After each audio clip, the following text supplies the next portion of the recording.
Aleyhisselam'dan bir cümle var ki, o cümle birçok yerlerde Mevla-i Mütteqiyandan eşidilmiştir. Ola bilsin ki, bəzilerine sade görsənə bilər, amma o kadar əhəmiyyətli bir cümlədir, mənası o kadar derin ve düşünməli bir məsələdir ki, artıq onu gərək biz həyatımızda tətbiq edək. Artıq keçmiş hayatımızda olduğu kimi yox, Mevla-i Mütteqiyanın buyurduğu kimi gərək biz onu hayatımızda tətbiq edək. Nədir o kəlam?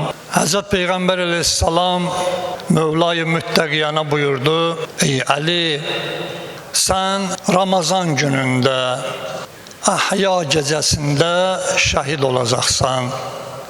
Ve bu kimi sözleri Hazreti Peygamber aleyhisselam hayatında Mevla-i Müttegiyana buyurmuştur.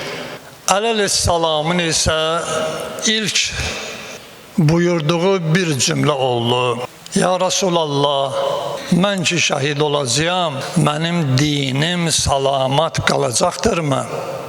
Bu cümle insanın eğer ruhiyyesinde ona hareket vererse hakikaten dini başa düşmüştür.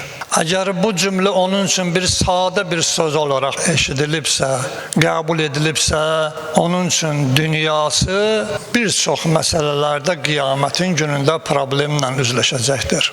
İnsanın hayatında dinin elə bir insan ruhiyyesinde izi olmalıdır ki, hem dünyasını abad eləsin, hem ahiretin.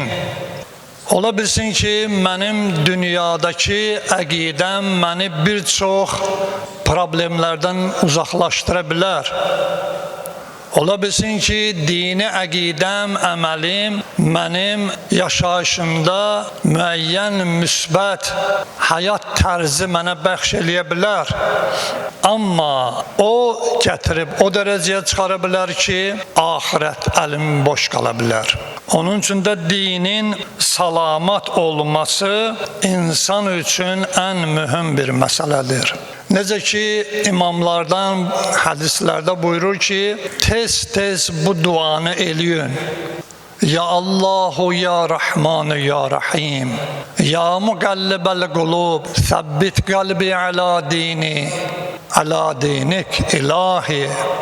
Ey Allah, ey Rahman, ey Rahim olan Allah, ey qalblərin sahibi olan Allah, mənim dinimi, mənim əqidəmi, mənim əməlimi öz dinində sabit saxlaginan, dəyişməz eləginan.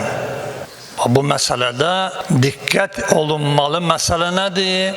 Dini əqidənin saflığı və dəyişməzliyi. Dini əqidə ümumiyyətlə etiqad, əhkam və əxlaqdan ibarətdir.